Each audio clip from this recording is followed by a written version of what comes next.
Il y a quelques mois encore, personne n'imaginait la ministre rwandaise des Affaires étrangères, l'une des proches collaboratrices du président Kagame, devenir secrétaire générale de la francophonie. Mais une fois sa candidature annoncée, une fois le soutien français dévoilé par le président Macron lui-même, Louise Mushikiwabo est entrée en campagne et a sorti les grands moyens. Voyage autour du monde, principalement dans l'Afrique francophone, pour séduire ses compatriotes de l'Union africaine, et cela a marché. Je suis profondément africaine et je suis fière et j'ai l'ambition pour notre organisation. À Yerevan, Louise Mushikiwabo est arrivée plutôt confiante. Dans ses valises, des artistes rwandais pour tenter d'effacer l'image qui colle à la peau du pays d'être trop anglophone. Et en bonne communicante, elle a donné de sa personne. Plus difficile, tenter de convaincre que sa candidature n'est pas contraire aux valeurs démocratiques défendues par l'organisation.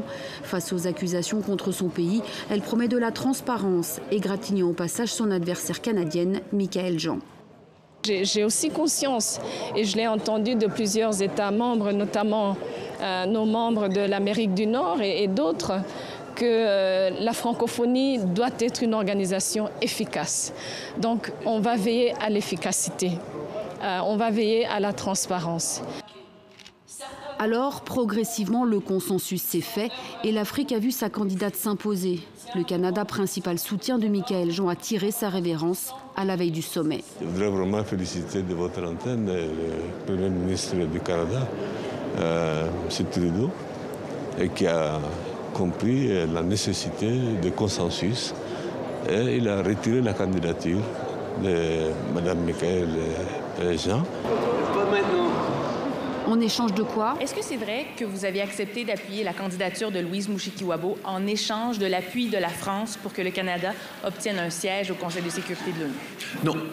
On a appuyé la candidate rwandaise quand c'était clair qu'il y avait un consensus. La campagne est maintenant terminée. Place au travail, a promis la nouvelle chef de l'OIF.